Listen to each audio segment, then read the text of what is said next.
akhirat. Beliau mengatakan yang pertama adalah idza un'ima syakar, wa idza tuliya sabar, wa idza adnaba istighfar. Ini 3 rumusan penting. Ini sederhana dan bahkan mungkin materi ini sangat umum, tapi luar biasa beliau menampilkan 3 item ini. Ketika ingin bahagia dunia akhirat, maka lakukan 3 hal saja secara umum. Yang pertama adalah idza un'ima syakar. Ketika diberikan nikmat oleh Allah, maka jangan lupa apa? Bersyukur. Karena kebanyakan kita apa? Tidak bersyukur. Coba lihat teguran Allah di surah Ar-Rahman. Ya, ada ayat yang diulang-ulang. Apa ayatnya? Fabi ayyi ala'i rabbikuma tukadziban. Hafal ya Pak ya. Jadi kalau hafal satu ayat Pak, itu sudah hafal setengah surat. Karena diulang-ulang adegannya. Pengulangan tadi hati-hati. Ketika Allah ulang ayat itu, kira-kira bosan nggak? Ya, bosan nggak dengarnya? Kalau ayat ulang-ulang, nggak bosan ya. Tapi kalau ucapan kita udah ulang, bosan nggak Pak? Emang gua budak, gitu kan ya? Tapi dengan Al-Quran itu enggak. Justru semakin mendalam dan hati-hati. At-takrir, pengulangan dalam Quran itu ada isyarat. Isyaratnya apa? Itu menunjukkan penekanan betapa bebannya kita. Ini sindiran buat kita saudara. Coba logikanya gini. Kalau bapak punya anak buah atau anak sendiri gitu kan ya, bapak panggil siapa namanya, Asep misalkan, mohon Asep, nggak nyaut. Panggil lagi Asep, nggak nyaut. Dipanggil lagi Asep, agak tinggi kan nadanya. Kira-kira kesel nggak Pak? Ini Allah Pak negur kita dalam surat tersebut berapa kali? 31 kali. Artinya apa? Bebal lah kita ini, dulu kita ini, ya. Ya Allah, keras kepala kita ini. Allah berkali-kali sindir kita, tegur kita. Nikmat yang mana lagi yang berdustakan? Nikmat yang mana lagi yang berdustakan? Sudah begitu banyak ya Allah kepada kita. Qul law kana al-bahru midadan li kalimati rabbi lanafila al-bahru qawla an tanfada kalimatu rabbi walau ji'na bimithlihi madada. Allah gambarkan kalau seandainya ya lautan itu menjadi tinta untuk menuliskan nikmat-nikmat Allah, kira-kira berapa tuh Pak? Berapa jadi pulpen kalau lautan jadi tinta gitu kan ya?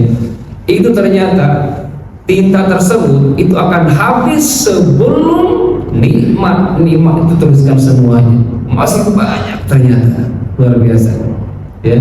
Walaupun datangkan dengan semisalnya tinta tadi, masih belum cukup menuliskan nikmat-nikmat Allah. Maka mengatakan dalam firman yang lain, wa in ta'uddu nikmatallahi la tuhsuha. Jika engkau menghitung nikmat Allah, sungguh kalian tidak akan pernah mampu menghitung-hitungnya. Hari ini saja, nggak usah jauh-jauh, hari ini saja. Coba Bapak Ibu dan sahabat-sahabat bayangkan 3 nikmat yang kita dapatkan hari ini saja. Ya kira-kira ya banyak nggak yang lain? Ini baru 3 yang kita sebut.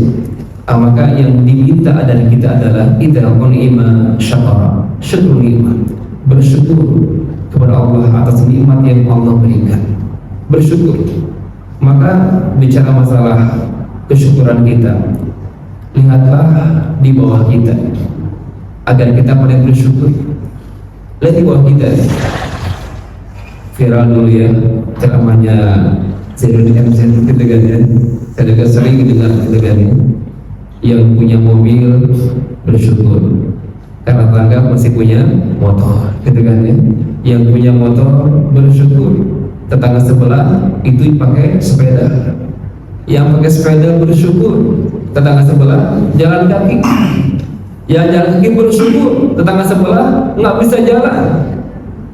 Yang nggak bisa jalan bersyukur tetangga sebelah baru disolatin katanya. Nah masya Allah. Jadi lihat, jangan ke atas tapi ke bawah urusan dunia ya.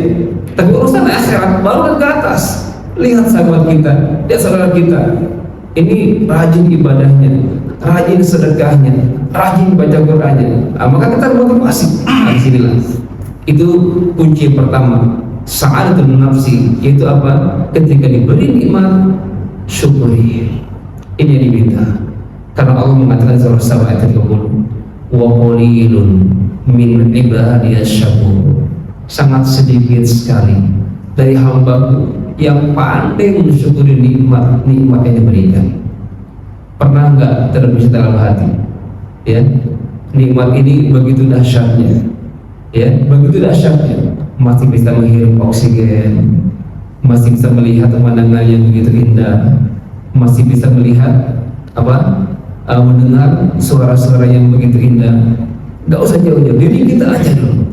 Maka insya Allah Allah janjikan, la in syakartum la azidannakum wa la in kafartum inna adzabi lasyadid. Janji Allah kepada kita, satu nikmat yang kita syukuri, satu nikmat yang kita syukuri, yakin, sungguh kata Allah, benar-benar la azidan. Dalam kata tersebut kita menemukan dua taukid, ada lam taukid, ada nun taukid. La azidannakum, maksudnya apa? Sungguh, benar-benar. Ini jangan yakin, satu nikmat yang kita syukuri, sungguh kata Allah, benar-benar akan kami tambah dengan nikmat-nikmat yang lainnya. Nah, sekarang apa rukun bersyukur? Dokter Azraja mengatakan ada 3 rukun dalam bersyukur itu. Yang pertama, beliau mengatakan al-i'tiraf biha batinan, mengakui nikmat tersebut adalah titipan dari Allah Subhanahu wa taala. Akui agar kita tidak sombong. Jadi mohon maaf, yang kita miliki hari ini itu punya siapa? Titipan semuanya, rumah, kendaraan, perhiasan, ibu ya, itu hakikatnya adalah titipan dari Allah Subhanahu wa taala. Buktinya apa? Ketika meninggal, apakah kita masih menguasainya? Tidak. Raji'un, kembali kepada Allah. Maka semasa hidup itu milik kita, benar. Silakan Bapak Ibu manfaatkan dalam kebaikan-kebaikan. Silakan. Mau wakaf, mau hibah, mau hadiah, mau wasiat, silahkan. Allah berikan keleluasan, silahkan. Tapi one day, satu hari, ketika Allah wafatkan kita, maka konsepnya berbalik. Al-mulku yawma idzin lillah. Kepemilikan saat itu berbalik, kembali kepada Allah. Maka mohon maaf, pengalaman kami di lapangan ketika menangani kasus waris yang begitu kompleks, kenapa sih terjadi gugat-menggugat? Kenapa terjadi sengketa, berantem kakak beradik, ya, anak gugat ibunya atau gugat ayahnya, atau sebaliknya, orang tua gugat anaknya, dan lain sebagainya? Kenapa terjadi seperti itu? Ternyata hasil analisa kami, satu faktornya adalah karena misunderstanding, karena ketidakpahaman kita tentang konsep kepemilikan, ya. Jadi mohon maaf, harta itu ketika ayah kita wafat, ibu kita wafat, itu bukan lagi milik ayah kita. Nah, si anak masih merasa itu milik ayahnya, itu harta ayah saya, itu harta ibu saya. Nah, coba dirubah sekarang, itu milik siapa? Milik Allah. Maka biar Allah yang ngatur. Itu yang maksudnya. Ketika kita paham itu harta yang dulunya milik orang tua kita, di saat kewafatan orang tua kita, itu biar kepada Allah, maka biar Allah yang ngatur semuanya. Dan yang pastinya aturan Allah dalam distribusi harta itu pasti adil, itu pasti benar. Kalau kita kan punya keinginan, bahkan punya kepentingan, pengennya sih bagi rata. Kalau mau adil, kalau berkah, bagi rata aja. Tunggu dulu. Kalau konsepnya semasa hidup silakan, ada konsepnya. Tapi ketika diwafatkan itu beda konsep. Kalau mau adil, kalau berkah, ikuti syariat, ada syariatnya. Yusikumullahu fi auladikum lidzakari mislu hadhil unsayain fa in kunna nisaa fawqa ithnatayn falahunna thulutsa ma tarak wa in kanat wahidatan falaha nisfu. Itu konsepnya. Sudah jelas ayatnya, jelas orang-orangnya ditetapkan, jelas bagian-bagiannya. Berapa bagian sudah jelas, tinggal ikuti. Sami'na wa ata'na. Nah di sini. Jadi rukun pertama tadi adalah mengakui secara batin bahwa itu hakikatnya adalah milik Allah SWT, agar kita tidak sombong ketika diuji dengan kekayaan, limpahan harta, bisnisnya sukses, omsetnya meroket ketegangannya, jangan lupa bersyukur. Lihat Nabiullah alaihissalam, Sulaiman itu nabi yang ditakdirkan kaya, betul kan? Di antara para nabi yang paling kaya itu beliau ya, sampai singgasananya gitu kan ya, pasukannya luar biasa. Tapi adakah beliau sombong? Tidak. Apa yang terucap? Hada min fadli rabbi liyabluwani aashkuru am akfur. Ini yang terucap. Ini adalah karunia dari Allah, dari Tuhanku, untuk mengujiku apakah aku bersyukur ataukah kufur. Jadi hati-hati, itu ujian. Apakah kita termasuk golongan yang mensyukurinya, kalau tambahkan bonus-bonus lainnya, atau sebaliknya malah kita kufur dengan nikmat Allah. Maka rukun pertama tadi al-i'tiraf biha batinan, mengakui itu adalah kemilikan milik Allah hakikatnya, supaya kita ini tidak menyombongkan diri karena mungkin skill kita, kemampuan kita, bukan. Itu semua terjadi karena siapa? Izin Allah Taala. Ini pertama. Yang kedua adalah rukunnya at-tahaddus biha zahir. Sering ucapin Pak secara zahir. Sering nggak kita ucapin alhamdulillah atau terima kasih? Ya, hari ini saja terucap nggak, ya Allah terima kasih masih bisa menghirup udara segar. Ya Allah terima kasih masih bisa melihat. Ya Allah terima kasih masih bisa mendengar. Ya Allah terima kasih masih bisa merasakan enaknya makanan, enaknya minuman. Terima kasih ya Allah. Ya, sering nggak kita ucapin itu? Jarang, bahkan nggak pernah. Tapi di sisi lain, kalau misalkan mohon maaf, ketika ada tetangga kita yang mungkin pulang dari mana lah, luar kota, Jogja misalkan, apa oleh-olehnya babi apa tau 25 itu kan ya, ngasih ke bapak di tetangganya. Nah, senang gak Pak? Senang. Ucapin apa Pak? Terima kasih kan? Itu baru sekotak bakpi ya, itu kita ucapkan terima kasih itu sampai di WA gitu kan ya, bapak terima kasih gini, kita terima kasih ke orang tadi yang baru ngasih sekotak bakpi ya. Kalau kita bandingkan yang Allah kasih kepada kita, sebandingkan. Tapi adakah kita mengucapkan terima kasih kepada Allah? Di sini PR-nya ya, di sini PR-nya. Kenapa jiwa ini hampa? Kenapa jiwa ini kosong? Karena kita tidak pandai bersyukur. Maka Ibu Qayyim Al-Jauziyah mengatakan tadi yang kedua, sering-seringlah wa amma bi ni'mati rabbika fahaddits. Ucapkan ya terima kasih, alhamdulillah, ucapkan agar kita tuh terus bersyukur terus pada Allah. Ya, ke istrinya ucapkan alhamdulillah, terima kasih. Bapak manggil istri apa? Ya, beb, cinta. Atau udah lupa namanya Pak? Mia darling.